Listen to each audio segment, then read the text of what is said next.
পুরোটা ভিডিও করুন। আপনারা ভেতরে ঢুকে এসেছেন কেন? বাড়িতে ভেতরে মহিলারা আছে, বাইরে যান আপনারা আগে। আপনারা প্লিজ আগে বাইরে যান। আমরা দাঁড়াবো, আমরা দাঁড়িয়েই আছি, আমি দাঁড়িয়ে আছি, আমিও আমার কাজে করতে এসেছি। আপনারা প্লিজ আপনাদের কাজটা করুন, বাইরে যান। আমরা আমাদের কাজ করি। আপনাদের কাজটা মিটিয়ে আপনারা বাইরে যান, আপনারা বাইরে যান। ঠিক আছে, আমরা বেরোচ্ছি। শাহবাবু প্লিজ বাইরে যান। গোটা বাড়ি ভেঙেছে। আপনি একদম চুপ করে থাকবেন। আমি যখন কথা বলছি আপনি একদম চুপ করে থাকবেন। ওনারা পুলিশ অফিসার, এটা মনে রাখবেন। ওনারা একজন ভদ্র মানুষ। ওনাদের মেরুদণ্ড নাই থাকতে পারে, বাট ওনারা ভদ্র মানুষ। আপনি আমার কাছে বলুন।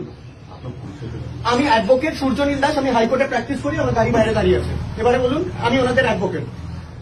আমরা একটা জিনিসে কি জানতে চাইছেন?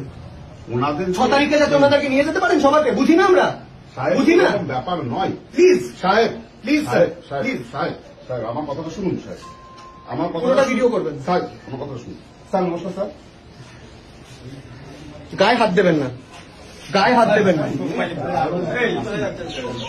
উত্তেজিত হওয়ার মতনই কাজ করছেন আপনারা। আপনারা বাড়ির ভেতরে উইদাউট পারমিশন ঢুকছেন কি করে? এটা একটা প্রাইভেট প্রপার্টি। জানেন না আপনারা আইন? ঢুকতে পারবেন শান্তিনিকেতনে? ঢুকতে পারবেন কালীঘাটের ওই বাড়িতে? সাধারণ মানুষের বাড়ি বাড়ি একেবারে ঢুকে যাবেন?